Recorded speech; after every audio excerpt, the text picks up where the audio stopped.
Ya estamos en nuestra primera mesa de Argentina Política para charlar de todo lo que está sucediendo ahora en la política. Le damos la bienvenida a Agustín Rombolá, presidente de la Juventud Radical de la Capital Federal. Agustín, muy buenas Hola, tardes. Carmen, ¿cómo andan? ¿Todo bien? Muy bien. Bueno, está bastante incendiario en redes sociales, marcando un rumbo que para vos tiene que seguir la Unión Cívica Radical con estos debates, puntualmente el que tenemos ahora, que es el de la ley ómnibus. Para vos no hay que acompañar. O el DNU, las dos, ¿cómo ves? A ver, para mí estamos ante un momento bizarro en la historia. Yo creo que estamos ante una discusión que se viene dando y que yo vengo viendo ya por segunda o tercera vez en el debate público argentino, que es una discusión contra aquellos que pretenden que la generación y la distribución de recursos, del reparto de recursos en la Argentina, esté por fuera del control del poder político. Nosotros hablamos siempre de concentración de poder o de no concentración de poder, pero siempre cuando hablamos de poder político. Y la verdad es que el poder político es una arista del poder. Está el poder económico, está el poder financiero, está el poder mediático.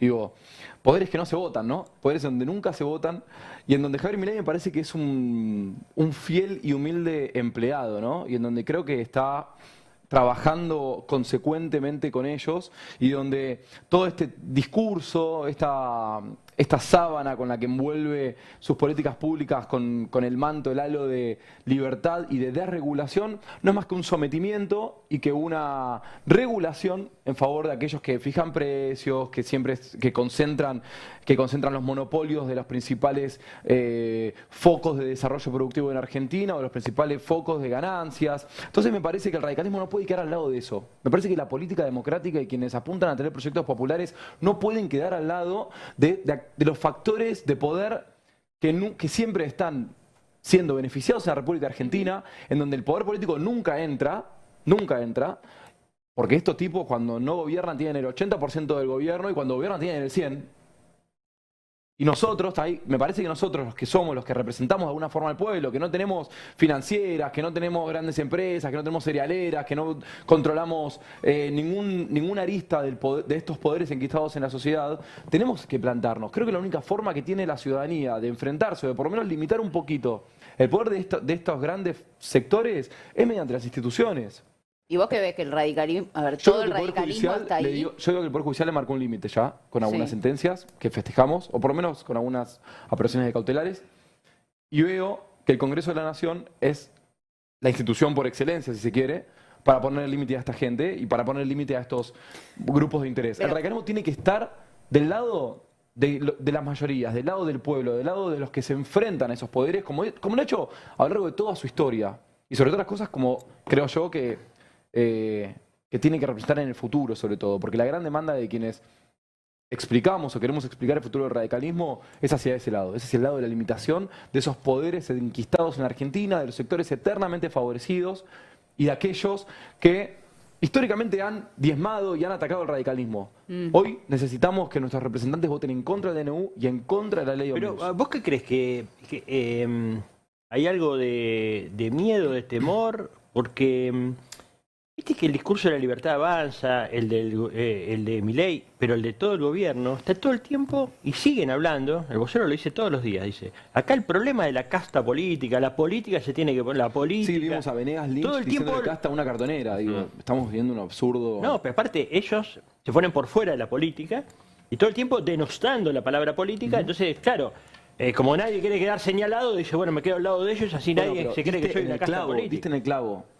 Ellos denostan la palabra política porque ellos no necesitan la política para llevar adelante sus intereses. De hecho, la política es la única herramienta que nosotros tenemos para poder controlarlos y limitarlos. Entonces, es ahí donde ellos...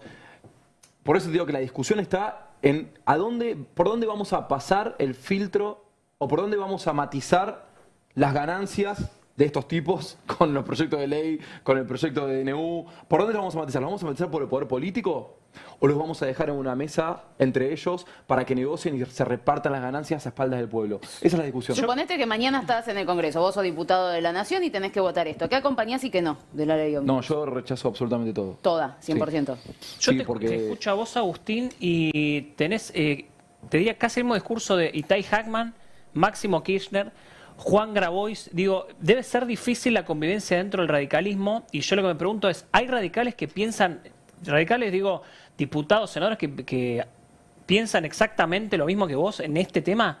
Sí, Porque sí. lo que uno ve en los medios del radicalismo es bastante opuesto a lo que pronunciás vos. Sí, a ver, me Y alegro. quiero que saber me- cómo está la Me convivencia. alegro que me dentro hagas del esa radicalismo. pregunta, porque yo te diría lo opuesto, si querés. El radicalismo nace y crece y se desarrolla como un partido popular que representa esos intereses y que después distintas expresiones políticas han llegado al poder con un discurso muy similar. Yo las diferencias que puedo llegar a tener con las personas que nombraste o con otras, que son un montón y que son mayoría, porque tienen que ver con la forma en la que se administra el poder, con cómo percibimos a la sociedad, con cómo concebimos probablemente la distribución de intereses en la República Argentina, o hasta si quiere, la misma lógica de organización en distintos partidos políticos, o la importancia que le damos a las instituciones por sobre la importancia que le damos a las personas, digo, o si percibimos a la sociedad como un conjunto de individuos o como corporaciones a representar, digo, hay un montón de diferencias. Ahora bien, en lo que es la agenda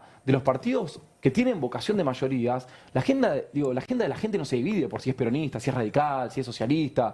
El laburante, el estudiante, el emprendedor, el comerciante, el jubilado, tienen una agenda única, que es la agenda de la mayoría del pueblo argentino, que es ir a un sendero de desarrollo sin que eso nos cueste la dignidad, porque es ahora donde nos está poniendo Milei. Digo, el Excel le va a dar bien a Milei probablemente en 4, 5, 6 meses. No nos extrañemos por eso. El tema es que el costo de que el Excel le dé bien a Caputo, a Milei, a Sturzenegger, es la dignidad del pueblo argentino. Y ahí es donde nosotros tenemos que estar peleando. Y esa es la razón por la cual yo confío en que nuestros representantes radicales van a votar en contra del DNU y van a votar en contra del proyecto de ley ómnibus, por lo menos en el proyecto de ley ómnibus que, por su naturaleza jurídica, si se quiere, permite el tratado en particular del articulado. Por lo menos en el proyecto de ley ómnibus vamos a rechazar de cuajo todas aquellas medidas que apuntan a arrogarse la suma del poder público, privatizar las empresas, extranjerizar el suelo, sacar la fórmula de movilidad jubilatoria a los jubilados. Sí, el documento ese que es rojo, amarillo y verde. Hay un famoso Sí. semáforo. Tenemos que está otro trabajando. dirigente, Sí, ¿no? si les parece lo Sí. sumamos a Federico Storani, un histórico dirigente de la Unión Cívica Radical. Federico, muy buenas noches, ¿cómo estás? Gracias por atendernos. ¿Qué tal? Buenas noches, ¿cómo están ustedes?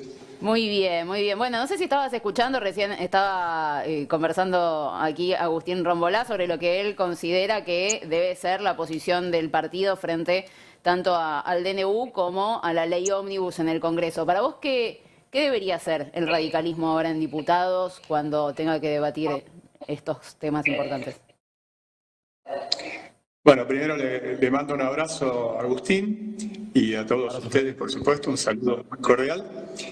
Y digo que coincido 100% con Agustín. Hemos estado compartiendo últimos días estas posiciones que tratamos de viralizar por todos los medios a nuestro alcance, de cuál debería ser la posición que asuma nuestro partido en los diferentes bloques y también como partido más que centenario. Incluso hay una declaración muy concreta, muy firme, muy dura, diría yo, del sector que lidero, que es la Corriente de Opinión Nacional, firmada por más de 100 dirigentes, hombres y mujeres del radicalismo, que plantean que esto se inscribe en el marco de un ajuste brutal, inhumano, que el decreto de necesidad y urgencia es abiertamente inconstitucional, lo dice el más amplio espectro de juristas y de constitucionalistas, incluido aquellos que votaron por mi ley, como Sapsay, por ejemplo. Pero además de eso, genera la posibilidad de establecer un estado de excepción con un carácter permanente y que ese estado de excepción se desliza peligrosamente hacia un estado policial. Porque junto con eso está también el protocolo de seguridad, que es manifiestamente también inconstitucional. Y por supuesto que no es solamente una cuestión de forma en cuanto a poder subsanar algunas de las cuestiones que han sido planteadas como objeciones centrales de la inconstitucionalidad. Por ejemplo, abordar temas que son de exclusiva competencia del Parlamento Nacional. Por caso, modificar leyes o derogar leyes que cuestionan temas de tributos o de impuestos que son de exclusivo resorte, de competencia del Parlamento Nacional, sino también en lo de fondo, y ahí también hay una coincidencia. En lo de fondo están las antípodas del ideario radical que nosotros hemos defendido toda la vida. Creemos que es una ley, un decreto y un ajuste. Las tres cosas van combinadas, hay que verlo en contexto para producir una concentración de la riqueza en muy pocas manos. Se les da patente de corso a los sectores privados para la realización de la obra pública, se ajusta brutalmente a la clase media y se hace una suerte yo diría, caridad con los sectores más vulnerables, duplicando la asignación universal por hijo y también la carta alimentaria, pero se abren las puertas también a la entrega del patrimonio nacional con empresas que no tienen ninguna razón de ser que se privaticen, como ARSAT, como Yacimientos Petrolíferos Fiscal. En el caso de la primera, que es un ejemplo de vanguardia en cuanto a la posibilidad de ir a la tecnología en el mundo y que es nada menos que la posibilidad de tener conectividad en aquellos lugares donde no llega el sector privado por una cuestión de lucro, por ejemplo las escuelas. Y en el caso de Yacimientos Petrolíferos Fiscales, había que preguntarle a los mexicanos por qué nunca privatizaron Pemex, o a los brasileños por qué nunca privatizaron Petrobras, y por qué ellos sí están creciendo y nosotros estamos dejando en un mundo globalizado instrumentos, herramientas que hacen a un desarrollo estratégico nacional. Para señalar algunas cosas, después por supuesto coincido, en la práctica se deroga el artículo 14 bis de la Constitución Nacional, en la práctica también se vulneran muchísimos derechos de los trabajadores y de los jubilados, en la práctica es nada nuevo, es un ajuste ortodoxo que utiliza las mismas herramientas que antaño utilizó Martínez de Osa en la época de la dictadura militar, asentado sobre las bayonetas, Krieger Bacena aún antes cuando derrocó al gobierno de Arturo Illia, o por ejemplo el tándem Menem-Cavallo, cuando en su momento también llevó adelante un plan similar. Pero ahí te sumo, no sé cómo lo ven ustedes, porque yo cuando hablo con dirigentes de la UCR que están en diputados debatiendo esto, la verdad es que encuentro una posición como la que manifiesta, por ejemplo, Rodrigo de Loredo públicamente, que es, nosotros así como está esto, la verdad es que se nos complica muchísimo acompañarlo. Ahora bien, si se hacen determinadas modificaciones para no separarnos del dictamen de mayoría que espera tener el oficialismo, si se hacen esas modificaciones nosotros podemos acompañar, porque si no le vamos a dar la posibilidad al peronismo de que presente su propio proyecto. Dentro de esas modificaciones están, por ejemplo, la cuestión de las jubilaciones, está no privatizar todas las empresas, sino ver solamente algunas, está revisar la cuestión de las retenciones. Esa posición, una posición más gris, ¿no? Que no es rechazo todo, porque me parece que es una barbaridad lo que mandó Milei, tampoco apruebo todo, pero sí negocio. ¿Qué pasa con esa posición? ¿Hasta dónde está bien que el radicalismo negocie esto y hasta dónde está mal? ¿Debería negociar? ¿No debería negociar? ¿Cómo lo ves? Desde mi punto de vista, no. En las actuales condiciones no hay negociación posible. Se tiene que rechazar in totum, tanto el decreto de necesidad de urgencia como la ley ómnibus. Esta es nuestra posición, lo hemos hecho público. Pero además no es solamente nuestra. A propósito de su intervención, que es correcta, yo creo que la ambigüedad de algunos de nuestros representantes se acercan más bien a una claudicación que a una posición histórica del radicalismo. Y hay otros que felizmente no, que mantienen una posición firme.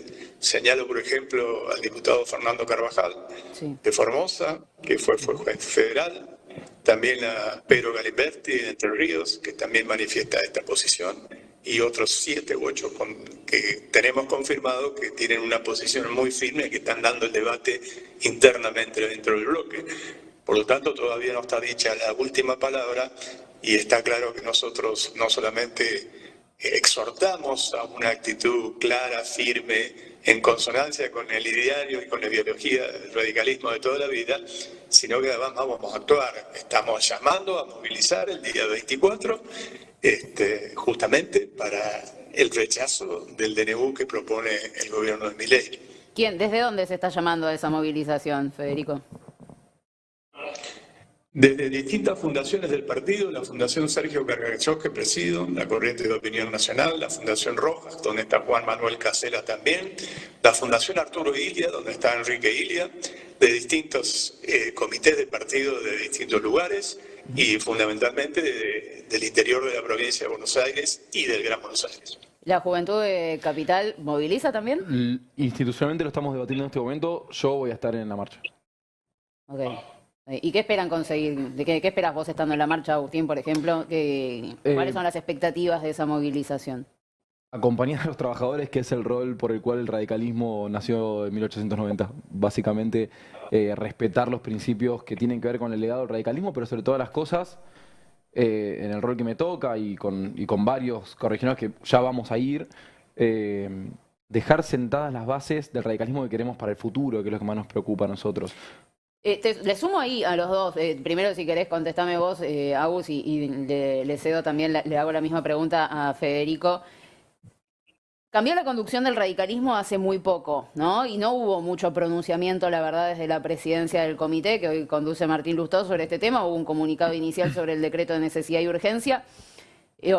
Hay, por lo menos, no sé si lo charlan entre ustedes, si se conoce, cuál puede ser la posición institucional del partido a nivel nacional, si hay algún tipo de posibilidad de que se involucre o para dónde les parece que debería ir la conducción del partido y no solamente un bloque en diputados. Bueno, el partido se expidió hace ya 2 o 3 semanas, tuvo un comunicado en el que hablaba sobre su preocupación sobre las cuestiones formales que, como bien sabemos, por supuesto, en una república liberal las formas constituyen la esencia también de la construcción programática e institucional que tiene una reforma de este tipo. Entonces, me parece que hubo una pronunciación.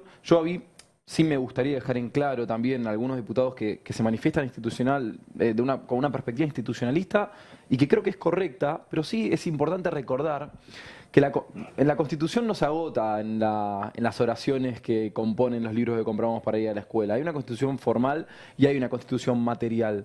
Si nosotros respetamos, defendemos y militamos por lo que está escrito y consagrado en la Constitución Nacional escrita y después no llevamos adelante ninguna acción que vaya en consonancia con la garantía, por ejemplo, del artículo 14 bis, que prácticamente va a desaparecer con estas reformas, vamos a ser grandes militantes de la Constitución formal, ¿no? Ahora, de la Constitución material nos vamos a ver olvidado, vamos a ser militantes de un papel, vamos a ser militantes de una letra muerta. Eso es lo que nosotros queremos evitar y a eso es a lo que instamos a nuestros representantes, a que adquieran un rol activo.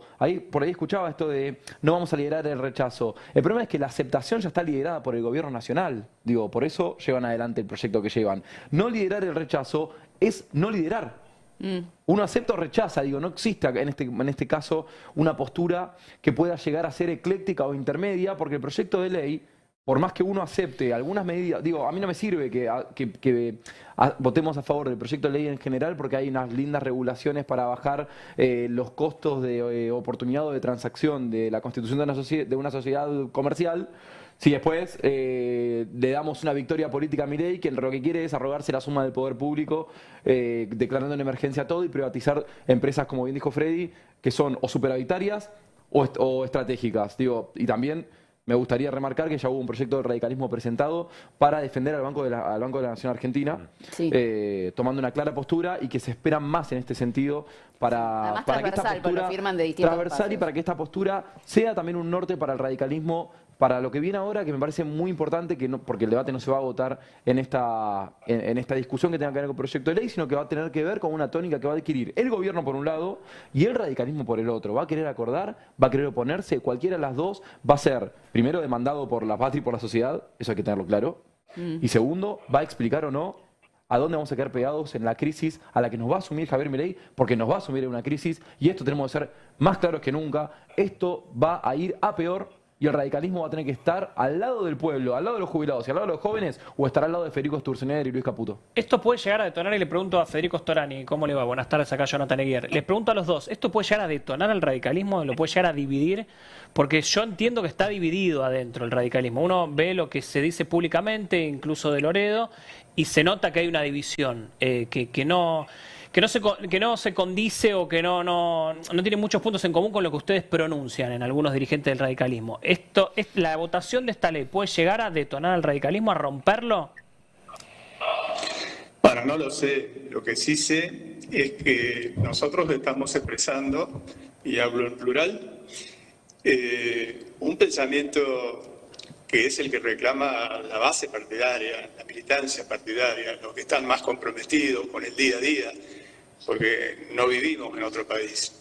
Esto no es solamente manifiestamente inconstitucional, esto es también manifiestamente antinacional.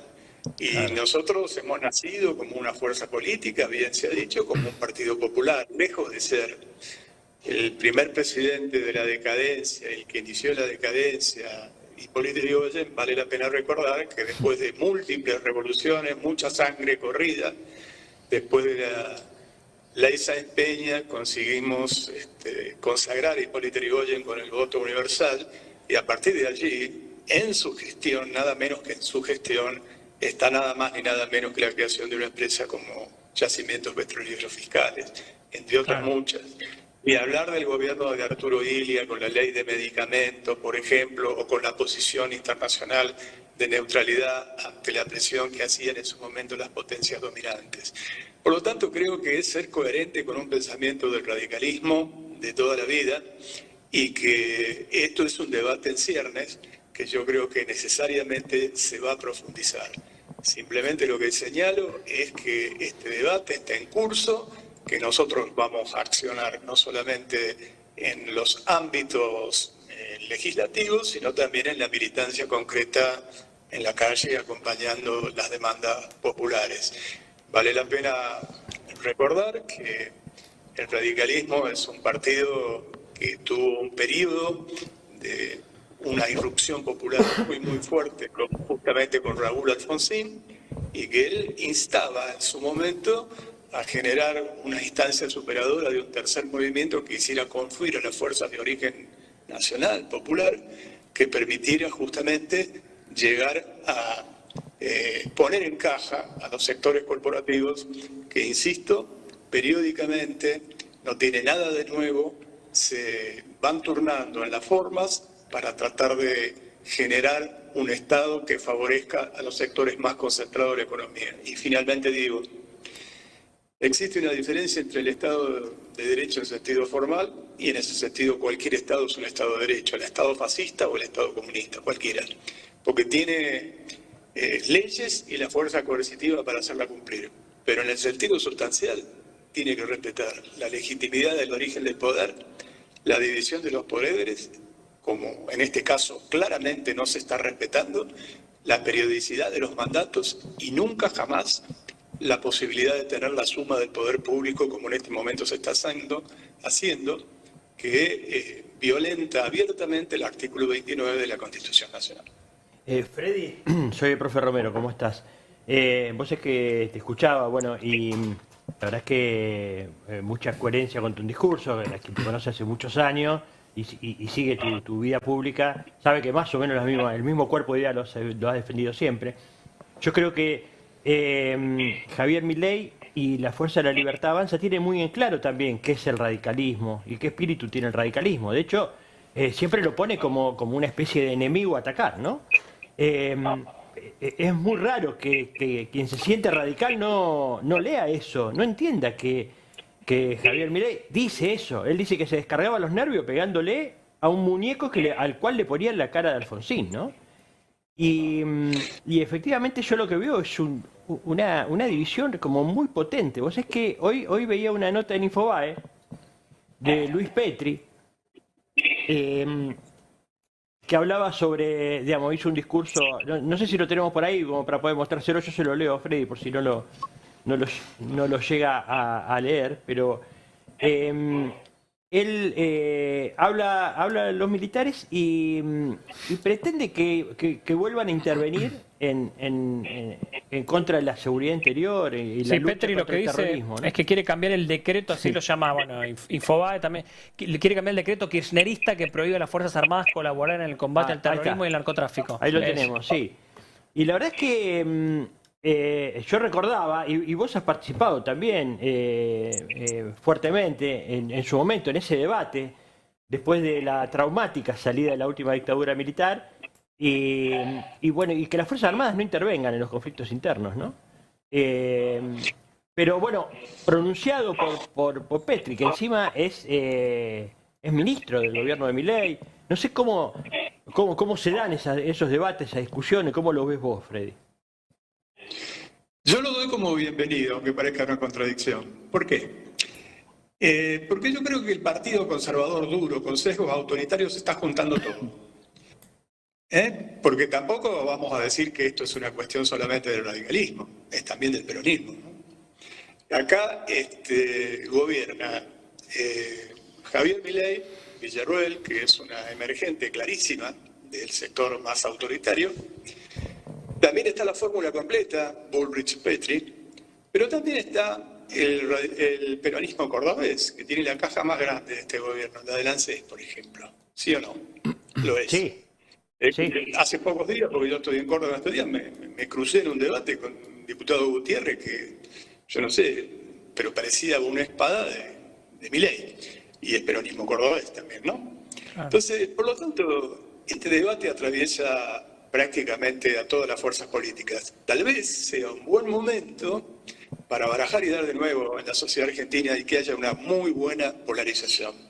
Un partido conservador de derecha con sesgo autoritario está hoy en el poder. Es el que expresa Milei, Villarroel, Bullrich, Petri, Schiaretti, Randazzo, que estuvo haciendo también cola para que lo designaran presidente de la Cámara de Diputados de la Nación y hace tiempo posaba de progresista, Ritondo, que hizo el ridículo de posar con la motosierra a ver si tenía el favor de ser electo presidente. Me había olvidado de esa foto, Freddy, me había olvidado de esa foto, me la traes a la memoria. Y del otro lado, ¿qué? No se las recuerden. Porque al momento de separar, recordemos todas estas cosas. Y está la otra posibilidad, que las fuerzas que hemos tenido diferencias, que las tenemos, digamos, nosotros nos identificamos con un pensamiento socialdemócrata moderno, como decía Raúl Alfonsín. Pero también hay sectores que se expresan en un pensamiento social cristiano, donde abreva gran parte del peronismo. Por eso es que hablamos de la posibilidad de una superación que permita una polarización más correcta, que permita el equilibrio, control y la alternancia en el ejercicio del poder con una polarización más correcta desde el punto de vista ideológico. ¿Ese tercer movimiento es el que está en la calle, el que se va a encontrar el 24 de enero, Freddy? Porque arriba parece difícil eso. Abajo no, abajo pareciera que la gente va a decir.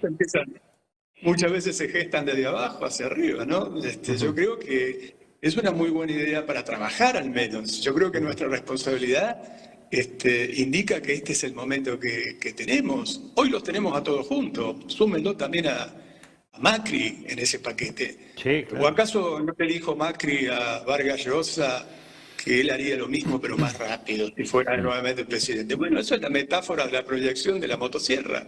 Ahí la tiene, no tiene nada de nuevo. De nuevo no tiene nada. Es lo mismo que ya hizo Martínez de Oz.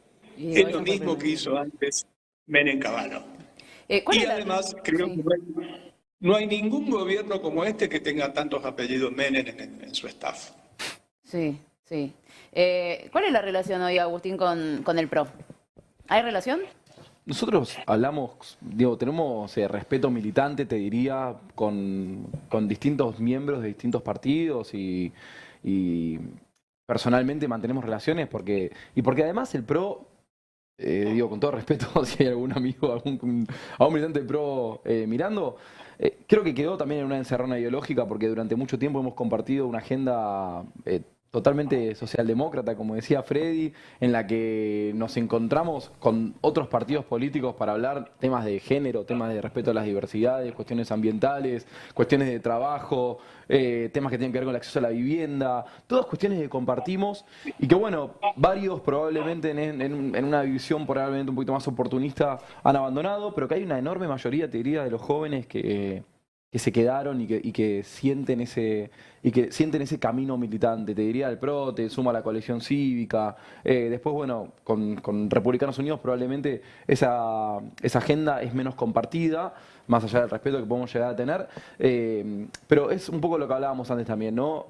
La agenda de la gente, la agenda de la juventud, la agenda de los jubilados, la agenda de los trabajadores, no conoce de orgánicas partidarias. Tiene me parece que tiene mucho más sentido, recién, como decía Freddy, tiene mucho más sentido una división programática, ideológica, cultural, simbólica de aquellos que pretendemos ampliar la participación a los eternamente postergados o a los que siempre pierden en el reparto de, en el reparto de poderes y en el reparto de ganancias, contra teniendo enfrente a aquellas personas que pretenden sostener un status quo, que pretenden de una continuidad de una república autoritaria en favor de los eternamente favorecidos y en donde ellos también sacan de la negociación, de una mesa de negociación, a personas que no sienten propias y que tampoco sienten garantes de adquirir algún derecho que ellos consideran propio, adquirido por ser miembro de una familia aristocrática o de algún poder económico concentrado o de simplemente formar parte del favor de aquellas personas que sí pertenecen a los eternamente favorecidos de la República Argentina. Le pregunto a Freddy y también a vos, Agustín, ¿se banca el radicalismo votar lo mismo que Unión por la Patria y la izquierda? Yo los escucho a ustedes, pero igualmente yo sigo teniendo dudas de que el radicalismo completo, el bloque de diputados y senadores, vaya a votar en contra de la ley, por lo menos. Después vemos el decreto, pero por lo menos de la ley. ¿Se banca el radicalismo votar igual que Unión por la Patria y la izquierda? Se banca Unión por la Patria y la izquierda votar igual que el radicalismo, en ese caso, te diría. También. Porque, no sé, porque yo creo que hay algunos que ya se han expresado públicamente, que son los que tienen esa responsabilidad. Nosotros lo que procuramos es un rechazo in totum.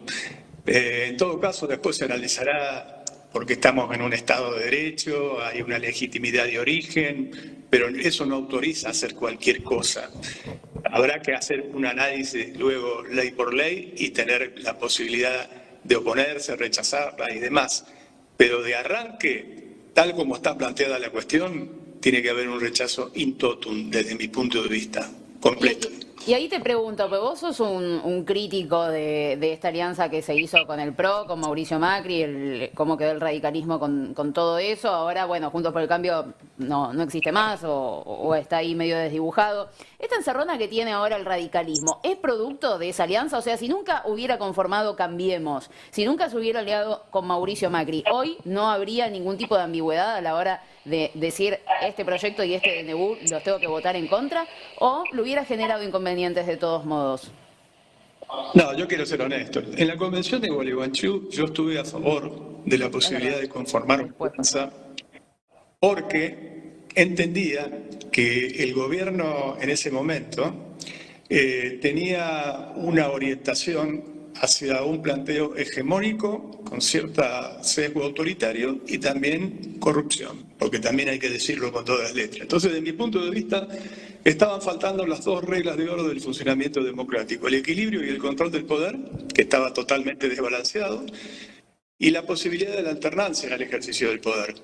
Nosotros logramos con esa conformación en su momento la alternancia en el ejercicio del poder. Lo que no logramos nunca fue conformar un gobierno de coalición.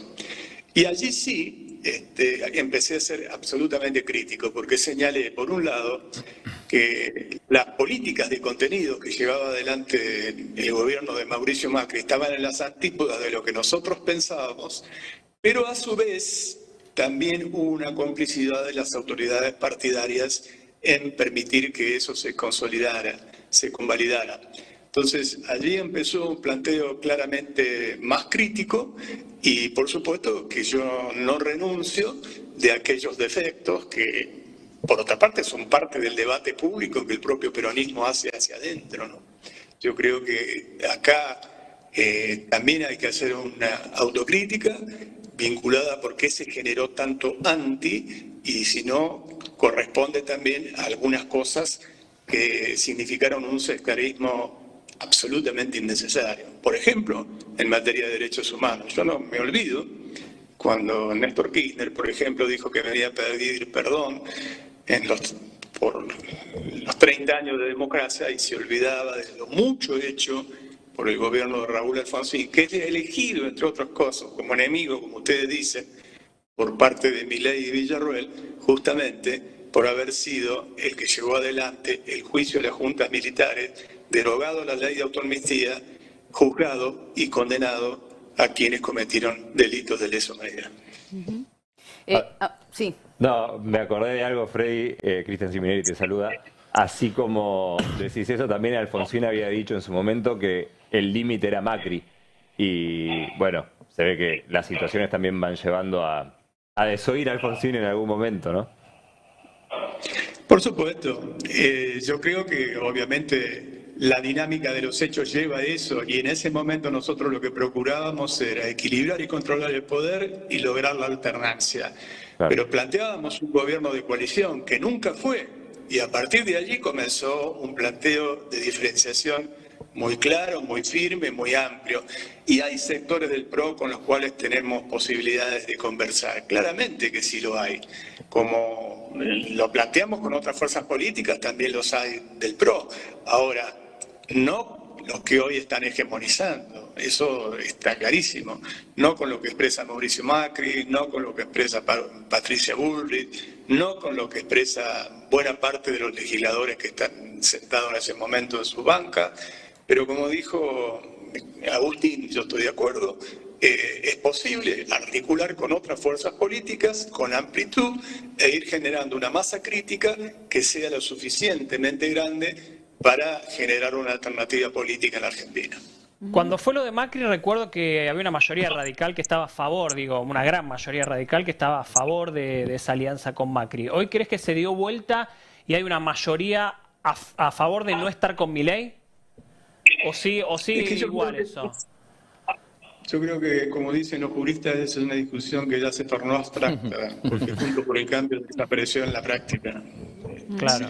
Cuando fue al abrazo, es más, lo definí con más claridad, cuando fue al abrazo Macri y Bullrich con Milei, salieron diciendo que no había ninguna condición puesta, que era incondicional el apoyo. Y luego vimos que no. Porque el enojo, entre comillas, de Macri es por no obtener todas las contraprestaciones que él había querido o solicitado. Y por otro lado, la fórmula completa, en este caso Bullrich-Petri, hoy está en el Gabinete Nacional. Entonces, contraprestaciones existió. Hay una expresión que utilizaba nada más ni nada menos que Hipólito Yrigoyen, eso es contubernio, que significa un acuerdo con fines espurios, con fines censurables. Y eso es lo que ocurrió, un liso y llano contubernio. Freddy, vos que tenés muchísima experiencia, el otro día hablamos con Carlos Rosansky y recién vos detallabas todos los avasallamientos que implican la forma en la que el gobierno está intentando imponer su plan. ¿Crees que es causal de juicio político? Porque Rosansky nos decía el otro día, no hay forma de que esto no sea causal de juicio político y es un deber de todos los diputados y senadores denunciar y llevar adelante el juicio político al presidente. ¿Qué crees vos? Tal vez sea hoy todavía un tanto apresurado, pero bueno, creo que hay que juntar todos los antecedentes y todo la fundamentación y los argumentos para que, si eso corresponde, avance. Te digo más, mira, en unos días más, cuando esto realmente esté en una situación mucho más compleja, digamos en marzo, cuando irrumpa la situación de las prepagas, cuando los colegios privados estén en el 40% de su matrícula, la liberación de todos los precios, del combustible, que eso sí que derrama. Lo que derrama históricamente en la Argentina no es el modelo neoliberal de acumulación de riqueza arriba que luego se desplaza hacia abajo. Lo que derrama es el ajuste y derrama de la peor manera. Entonces yo creo que se va a ir generando en ese momento diferentes condiciones políticas para hacer planteos más de fondo que incluso lleven adelante cuestionamientos como la posibilidad del juicio político y hasta, ¿por qué no tomarlo del pico? Lo planteo como una iniciativa. Al propio presidente, él quiso reemplazar una democracia representativa por una democracia plebiscitaria, ¿no?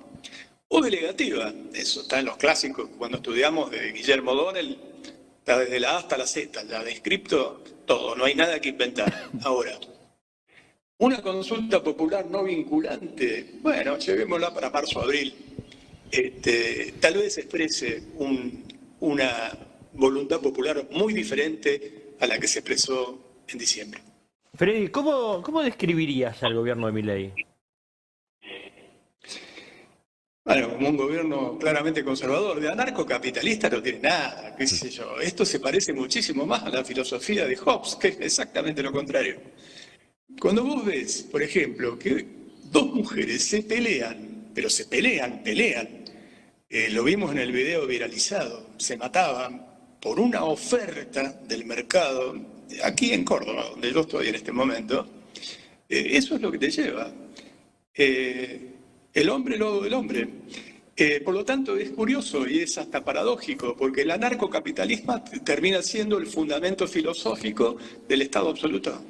Que en este caso no va a ser un Estado, van a ser múltiples Estados a través de corporaciones.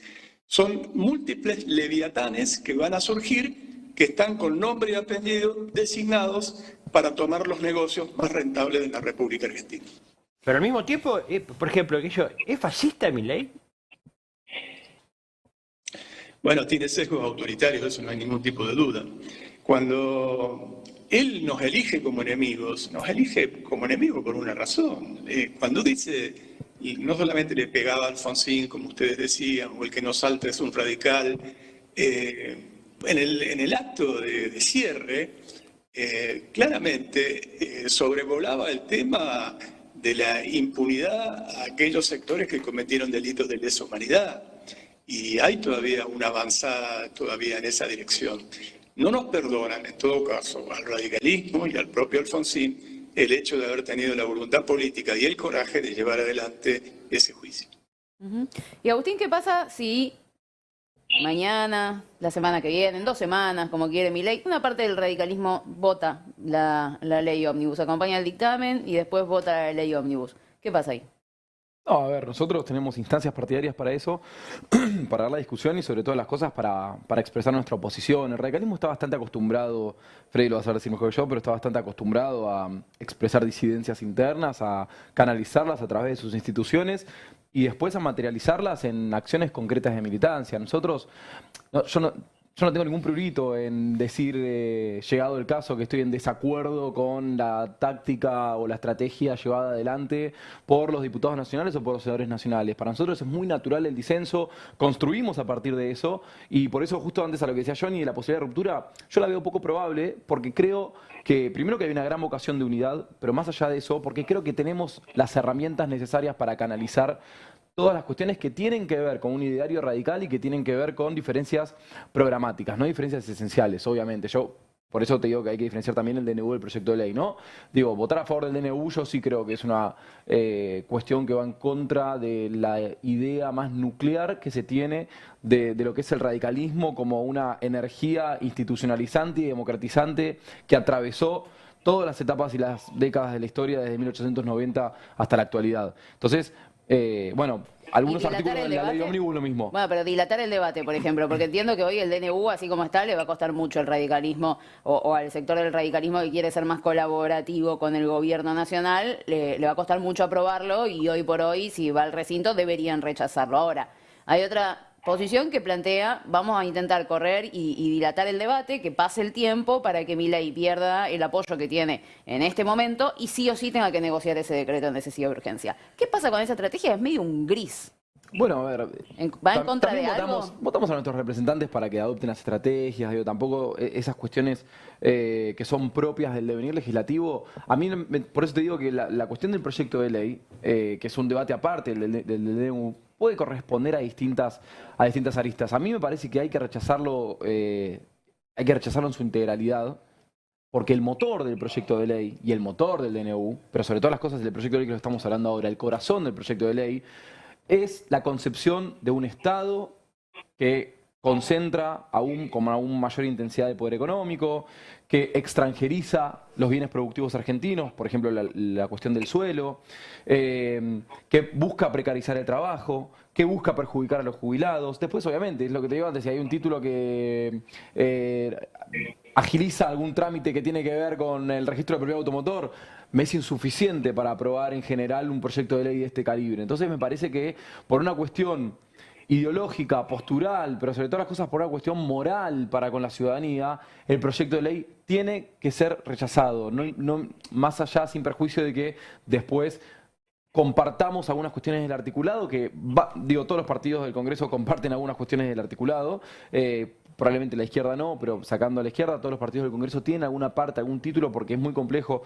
Otra cosa para plantear, ¿no? Pues que se hable, que se debata en solamente 3 comisiones, un proyecto de ley tan complejo también habla de la impronta, de la discusión pública, de la vocación de construcción democrática que tiene este gobierno, y por ende también habla de la inconstitucionalidad y la ilegitimidad a la hora de construir un proyecto de ley de este tipo, con lo cual, en una perspectiva y una construcción de una identidad institucionalista, como es la que ha caracterizado el radicalismo de siempre, también eso es un argumento para votar en contra de este proyecto. Por un proyecto de ley de 633 artículos, 12 títulos distintos, no puede pasar por solamente 3 comisiones.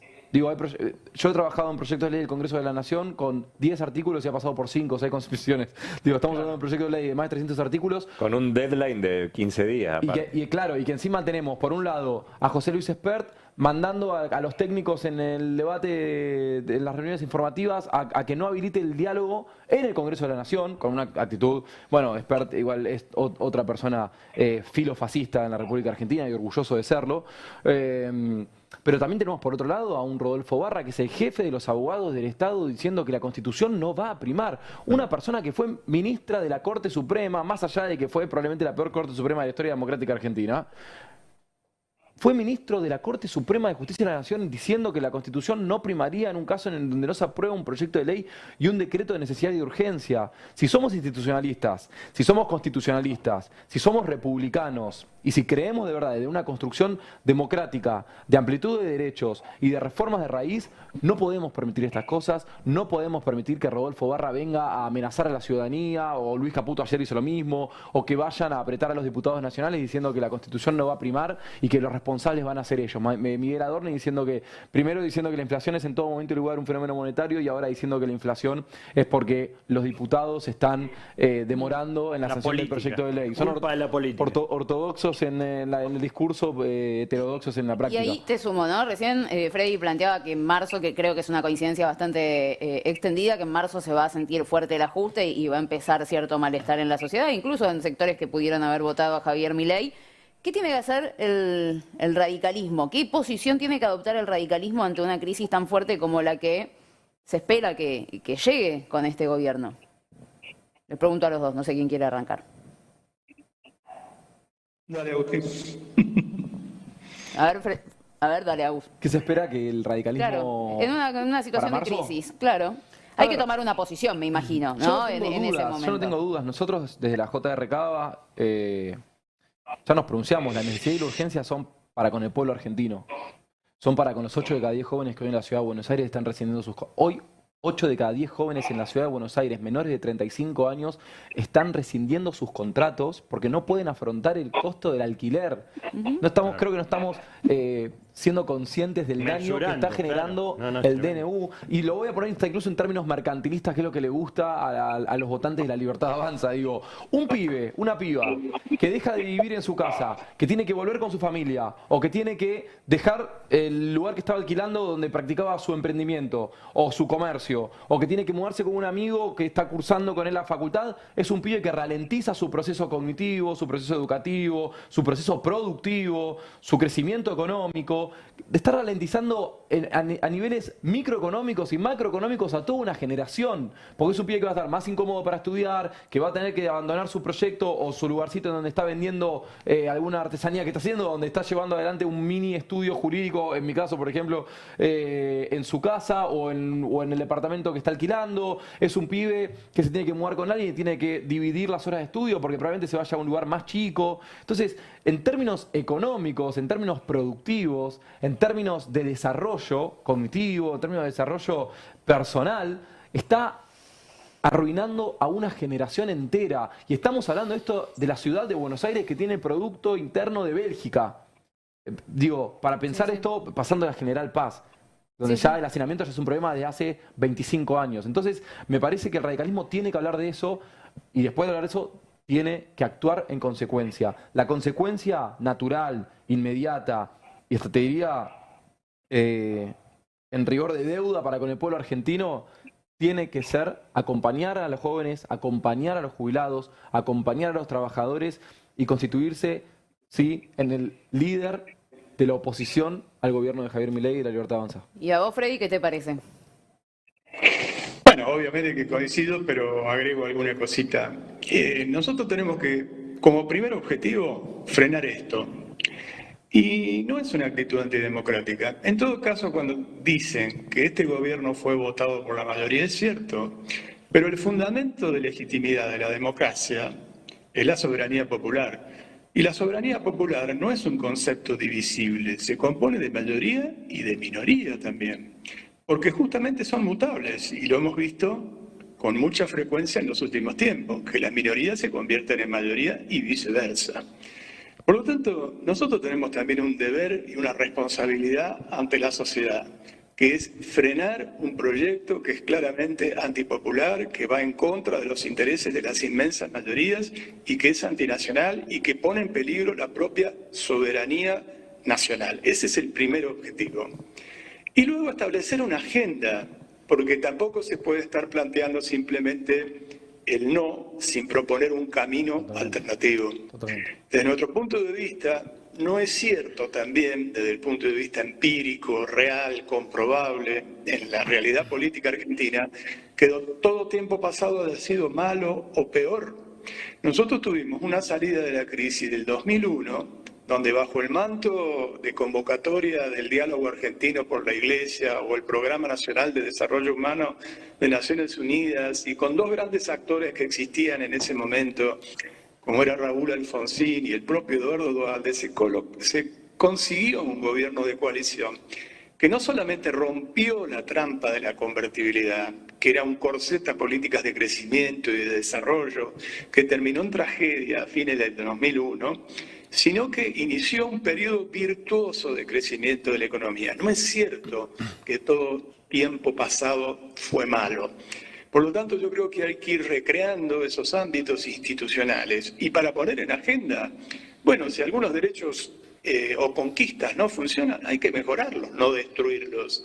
Planteamos, por ejemplo, la realización de un nuevo congreso pedagógico que quedó a mitad de camino en la última gestión de Raúl Alfonsín, para poner la educación argentina pata para arriba para que sirva a los intereses del desarrollo, del crecimiento y justamente de la mayor riqueza que tiene un país, que es la educación de su propio pueblo. Defender el medio ambiente. No es concebible que nosotros no defendamos el medio ambiente para optimizar la ganancia extrema de un capitalismo a su vez extremo. Estamos intoxicando nuestra propia vida de esa manera, estamos hipotecando nuestra propia vida. Defender la salud. La salud del pueblo argentino era un modelo en su momento con los hospitales públicos, hoy funcionan con muchísimas deficiencias. La cuestión no es liquidar el hospital público, la cuestión es mejorar la calidad del hospital público y por lo tanto hay que tener políticas indicativas, planificación indicativa, no tenerle tanto miedo a la palabra planificación, indicar qué sectores van a ser favorecidos. Plantear, por ejemplo, la vigencia de la economía circular que permita una optimización de los recursos y que sea amigable con el medio ambiente. Yo creo que todas esas cosas se pueden hacer si existe una amplia base de sustentación política generada por las grandes mayorías en nuestro país. Federico, Agustín, les agradecemos muchísimo a los dos por haber estado acá. La verdad que muy enriquecedora esta charla. Esperamos volver a tenerlos a ambos aquí en Argentina Política. Cuando quieran, un placer. Dale, que Chao, tengan Freddy. buenas noches.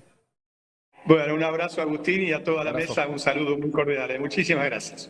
Muchas gracias, muchas gracias.